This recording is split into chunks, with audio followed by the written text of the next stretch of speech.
3 दिसंबर 1984 की सुबह central India में मौजूद भोपाल सिटी के शहर खतरनाक खांसी, आंखों में जलन और सांस की कमी के साथ उठते हैं। इस सुबह लोगों के सामने सर्वनाश का मंजर था। लोग सड़कों पर पैनिक होकर भाग रहे थे, कुछ खांसी और उल्टी कर रहे थे, जबकि सड़क पर लाशों के ढेर लगे थे। पिछले कुछ घंटों से इनके इर्द गिर्द एक ऐसी जहरीली गैस थी जो पास में मौजूद एक American pesticide plant union carbide, दुनिया की सबसे खतरनाक गैस जो किसी केमिकल अटैक के लिए इस्तेमाल होती है। उसने भोपाल में करीब 25,000 लोगों की जान ली और 5 लाख लोगों ने इनके साइड इफेक्ट के साथ बकाए अपनी जिंदगी गुजारी। ये इंसानी तारीख का न सिर्फ सबसे बड़ा इंडस्ट्रियल हादसा था, बल्कि इंसानी लापरवाही, कॉस्ट कटिंग और अधूरे इंसाफ की दास्तान भी है। पर सवाल यह है कि इतनी डेडली गैस एक अमेरिकन कंपनी के प्लांट से कैसे लीक हो गई? प्लांट के सेफ्टी सिस्टम ने टाइम पर काम क्यों नहीं किया? कंट्रोल रूम में बैठे स्टाफ, जिनको इस तबाही से 1 घंटे पहले लीक का पता चल चुका था, वो वक्त पर इसे रोकने में कामयाब क्यों नहीं हो सके? और आखिर जमीन से कई फुट नीचे कंटेनर में यह गैस कैसे लीक होकर पूरे शहर में फैल गई? Toxic gas that escaped from a Union Carbide plant on Monday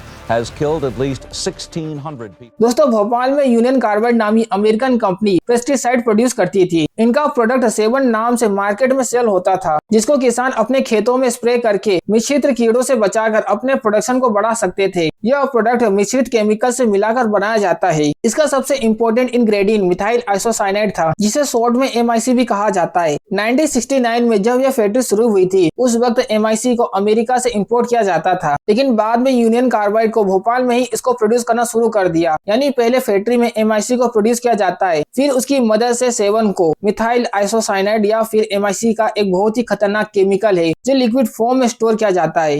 इस काम के लिए यूनियन कार्बाइड ने 3 बड़े कंटेनर्स जमीन के अंदर इंस्टॉल किए हुए थे, जिसमें MIC लिक्विड फॉर्म में रखा जाता था। 3 दिसंबर 1984 की रात 12:05 पर वर्कर्स को लीकेज का महसूस होता है और वह फौरन कंट्रोल रूम को इन्फॉर्म करते हैं। कंट्रोल रूम में मौजूद स्टाफ फौरन इस लीक को ढूंढने के लिए स्टोरेज टैंक की तरफ बढ़ता है। यह स्टोरेज टैंक जमीन के अंदर कंक्रीट की एक मोटी लेयर के नीचे मौजूद थे और उसमें कुछ पाइप्स निकलकर फैक्ट्री में जा रहे थे। अगले चंद मिनटों में कंट्रोल रूम सुपरवाइजर को पाइप्स के लीक मिल गए, लेकिन वह लीक काफी छोटा था, इसीलिए सुपरवाइजर ने सोचा कि इसे टी ब्रेक के बाद ठीक करेंगे और वो वहाँ से चले गए। यूनियन कार्बाइड में ऐसी छोटी मोटी लीक्स बहुत ही कॉमन थी और वर्कर्स अक्सर गैस की लीकेज की वजह से सांस घुटने की शिकायत करते रहते थे। थोड़ी देर बाद वर्कर्स ने दोबारा से कंट्रोल रूम में फोन किया, क्योंकि अब गैस लीकेज काफी बढ़ चुकी थी। कंट्रोल रूम में मौजूद प्रेशर गैसेस अक्सर गलत रीडिंग देते थे। सुपरवाइजर ने प्रेशर गेज पर देखा तो स्टोरेज कंटेनर का जो प्रेशर था वो एबनॉर्मल दिख रहा था। उन्होंने समझा कि शायद रीडिंग जो है वो गलत शो हो रही है, लेकिन सिर्फ चंद मिनट्स में ही स्टोरेज टैंक का प्रेशर इतना बढ़ गया कि सुई अपना पूरा डायल क्रॉस करके फुल पर आ गई।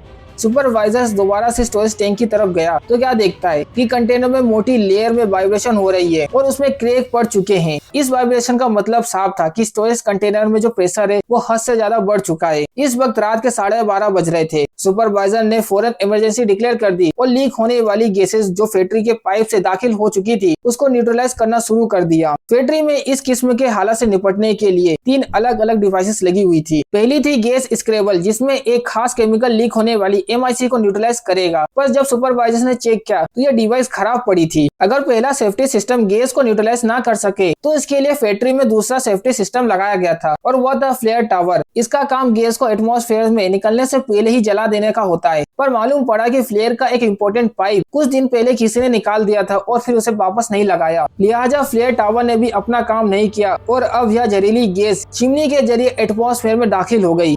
इस पॉइंट पर सुपरवाइजर और वर्कर्स खुद को बेसहारा मददगार महसूस कर रहे थे। ठीक रात के 1 बजे फैक्ट्री में एवैक्यूएशन की अनाउंसमेंट की गई और इमरजेंसी सायरन को ऑन कर दिया गया। उस वक्त हवा नॉर्थ की तरफ से आ रही थी और उसने चिमनी से निकलने वाली जहरीली इनविजिबल गैस को भोपाल के साउथ में फैलाना शुरू कर दिया। गूगल अर्थ पे देखा जाए तो यह एरिया भोपाल का सबसे घनी आबादी वाला इलाका है। MIC क्योंकि एक भारी गैस होती है, तभी वह फौरन जमीन के करीब आ गई और अब आहिस्ता आहिस्ता शहर में फैलना शुरू हो गई। जैसे ही गैस घरों में घुसी, लोगों को फौरन आंखों में जलन और अचानक खांसी शुरू हो गई। बिल्कुल इस बात से बेखबर कि यह लोग एक जहरीली गैस में सांस भर रहे हैं। लोगों ने घर से निकलकर पैनिक में भागना शुरू कर दिया। भागने की वजह से सांस फूलने लगी और वह लोग और ज्यादा सांस भरने लगे, जबकि असल में वह MIC गैस को इनहेल कर रहे थे। लोग उल्टी करने लगे, खांसने लगे और एक एक करके सड़क पर लाशें भरना शुरू हो गई। उधर फैक्ट्री में सुपरवाइजर ने गैस को न्यूट्रलाइज करने के लिए आखिरी सेफ्टी सिस्टम का इस्तेमाल करने का फैसला किया। उनको होस्ट पाइप से चिमनी से निकलने वाली गैस पर पानी स्प्रे करना था ताकि गैस न्यूट्रलाइज होकर शहर में ना फैल सके। पर जब होस्ट पाइप को निकाला गया तो वो इतना लंबा ही नहीं था कि चिमनी तक पहुंच सके। यानी गैस को न्यूट्रलाइज करने का जो तीसरा ऑप्शन था, आखिरी सेफ्टी सिस्टम था, वो भी किसी काम न आ सका। कुछ ही मिनटों में गैस 8 किलोमीटर तक फैल गई और भोपाल के हॉस्पिटल उन पेशेंट से भरना शुरू हो गए जिनको एक ही जैसे सिम्टम्स थे। हॉस्पिटल में हालत यह हो गई कि पेशेंट को देखने के लिए स्टाफ और बेड्स की कमी पड़ गई। न सिर्फ पेशेंट बल्कि डॉक्टर्स खुद भी बुरी तरीके से खांस रहे थे। शहर में इमरजेंसी डिक्लेयर हो चुकी थी। पुलिस ने डॉक्टर्स को बताया कि यह अमोनियम गैस है, लेकिन जो सिम्टम्स लोगों को हो रहे थे वो अमोनियम इंटॉक्सिनेशन से कहीं ज्यादा गंभीर थे। डॉक्टर्स के लिए यह एक अननोन मेडिकल कंडीशन थी। यह सब ना इतना जल्दी हुआ कि अथॉरिटीज को सही से पता ही नहीं था कि यह अमोनियम गैस है, फोर्जिन है या MIC है। पर असल में मिथाइल आइसोसाइनेट बॉडी में मौजूद पानी से रिएक्ट कर रही थी और लंग्स के होल्स को बंद कर रही थी, जिसके कारण सांस लेने में प्रॉब्लम हो रही थी। रात के 3 बजे तक डेड बॉडीज इतनी ज्यादा हो चुकी थी कि इन्हें हैंडल करना मुश्किल हो रहा था। भोपाल गैस लीक के दौरान सिर्फ एक ही रात में 3000 लोग मर गए, जबकि लाखों लोग इस जहरीली गैस के सिम्टम्स से बुरी तरह से असरअंदाज हुए। फैक्ट्री वर्कर्स जो खुद एक एयर टाइट कंट्रोल रूम में बैठे थे, इस जहरीली गैस के असर से सेफ रहे। सुबह जब वो दिन की रोशनी में बाहर निकले तो उन्होंने बिल्कुल बदलते हुए भोपाल को देखा। वो सड़कें जहाँ भीड़ की वजह से गुजरना मुश्किल होता था, वह जानवरों की लाश बिखरी हुई थी। अभी तक पूरी दुनिया इस खौफनाक हादसे की खबर सुन चुकी थी। न सिर्फ नेशनल बल्कि इंटरनेशनल मीडिया भी इसको रिपोर्ट कर रही थी। इस गैस से जहां पहली रात में 3000 लोग एक्सपायर हुए, वहीं आने वाले कुछ दिनों में यह नंबर 20 से 25,000 तक बढ़ गया और गैस से इफेक्ट होने वाले लोगों की तादाद 5 लाख तक पहुंच गई। इंसानी इतिहास में यह सबसे बड़ा इंडस्ट्रियल डिजास्टर माना जाता है। पर यहाँ पर एक सबसे बड़ा सवाल आता है कि आखिर फैक्ट्री में इतनी जहरीली गैस लीक हुई तो हुई कैसे। इनिशियली इन्वेस्टिगेशन में ये मालूम पड़ा कि यूनियन कार्बाइड ने 3 अंडरग्राउंड स्टोरेज कंटेनर बना रखे थे, जिसमें एक का नाम था E610। कंपनी के मैनुअल के मुताबिक इसे सिर्फ आधा भरना होता है, लेकिन यह तकरीबन 75% तक खतरनाक MIC से भरा हुआ था। E610 में उस वक्त 30 टन गैस होनी चाहिए थी, लेकिन उसको 42 टन तक भरा गया था। पर इससे भी ज्यादा हैरानी और खतरे की खबर यह थी कि इतने ही ज्यादा MIC अभी भी दूसरे कंटेनर में मौजूद है। यूनियन कार्बाइड एडवांस में ना बहुत सारा MIC बनाकर रखती थी, लेकिन असल में वो दिन में सिर्फ कुछ ही टन 7 प्रोड्यूस करते थे। अभी भोपाल इस तबाही का मुकाबला कर ही रहा था कि यूनियन कार्बाइड के CEO वॉरेन एडरसन मामले की गंभीरता को देखने के लिए इंडिया पहुंच गए और उन्हें एयरपोर्ट से ही अरेस्ट कर लिया गया। पर बजाय इसके कि उन्हें जेल भेजा जाता, पुलिस उन्हें यूनियन कार्बाइड के एक गेस्ट हाउस में ले गई। कुछ ही घंटों के बाद उन्हें बेल पर रिहा कर दिया गया। इस दौरान वह इंडिया छोड़कर भाग गए और फिर दोबारा कभी लौट कर नहीं आए।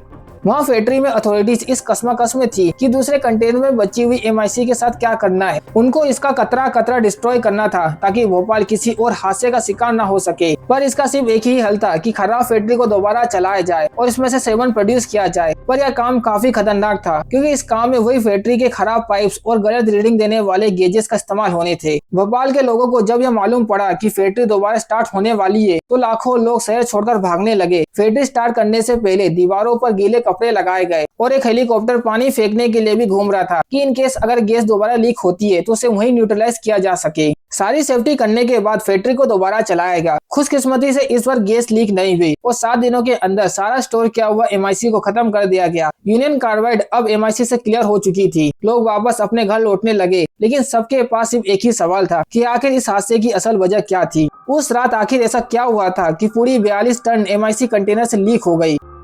जब इन्वेस्टिगेशन टीम ने खाली कंटेनर की अच्छी तरह से जांच की तो मालूम पड़ा कि उसमें कोई क्रैक नहीं है, पर उस कंटेनर का सेफ्टी वॉल खराब पाया गया। कंटेनर में मौजूद लोहे के जंग के पार्टिकल्स पाए गए जो निशानी थी पानी की। मिथाइल आइसोसाइनेट पानी के कांटेक्ट में आते ही गर्म हो जाता है और उबलने लगता है। यह चीज पहले भी लैब में चेक कर ली गई थी, यानी उस रात कंटेनर में किसी तरह पानी आया था। मालूम पड़ा कि हादसे से पहले शाम को वर्कर्स ने करीबी प्रोसेसिंग यूनिट की धुलाई की थी। यह प्रोसेसिंग यूनिट और कंटेनर का एक ही पाइप के साथ कनेक्ट थे, पर पानी कंटेनर में ना जा सके इसके लिए पाइप में एक स्टॉपर लगाया था और एक सेफ्टी वॉल भी था। पर ना तो स्टॉपर सही से काम कर रहा था और ना ही सेफ्टी वॉल। अगर यह दोनों खराब भी हो जाते तो एक और चीज थी जो इस हादसे को होने से रोक सकती थी। यूनियन कार्बाइड एक इंटरनेशनल कंपनी है जिसके प्लांट्स उस वक्त दुनिया भर में मौजूद थे। उनको अच्छी तरह इस केमिकल की खतरनाक नेचर के बारे में मालूम था।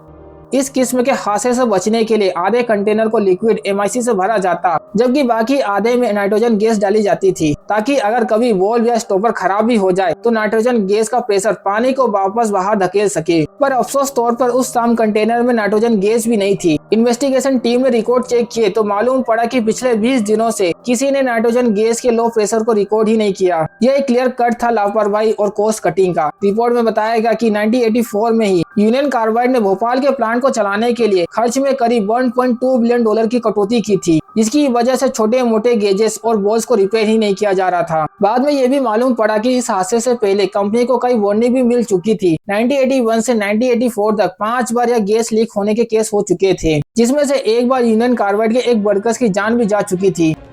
E610 कंटेनर में नाइट्रोजन गैस का कम प्रेशर पिछले 20 दिनों से किसी ने रिपोर्ट नहीं किया था, क्योंकि उसका गेज ही खराब था। कंटेनर का खराब बोल, पाइप का खराब स्टॉपर, गैस लीक होने के बाद गैस स्क्रबर जिसको न्यूट्रलाइज करनी थी वो भी खराब, फ्लेयर टावर जिसको गैस में आग लगाकर उसे माहौल में फैलने से रोकना था वो भी खराब, और आखिरी में वो पाइप जो इतना छोटा था कि चिमनी तक नहीं पहुंच सका। ये सब कंपनी की लापरवाही और कॉस्ट कटिंग का नतीजा था। इस हादसे के बाद यूनियन कार्बाइड के खिलाफ केस चलता रहा, लेकिन 5 सालों के बाद आउट ऑफ कोर्ट सेटलमेंट हुआ और कंपनी ने इंडियन सरकार को $470 मिलियन देकर मामला सेटल कर लिया। 2010 में यूनियन कार्बाइड के 8 मैनेजर्स को लापरवाही के इल्जाम में मामूली जुर्माना लगाकर छोड़ दिया गया, पर यहाँ पर रहने वाले लोग 40 साल पहले हुए हादसे के इफेक्ट को आज भी भुगत रहे हैं। यह फैक्ट्री आज भी उसी हालत में खड़ी है। यह जमीन और पानी में आज भी टॉक्सिक कंटामिनेशन पाई जाती है, और जो लोग इस हादसे से जिंदा बच गए वह आज तक MIC के लॉन्ग टर्म साइड इफेक्ट का मुकाबला कर रहे हैं।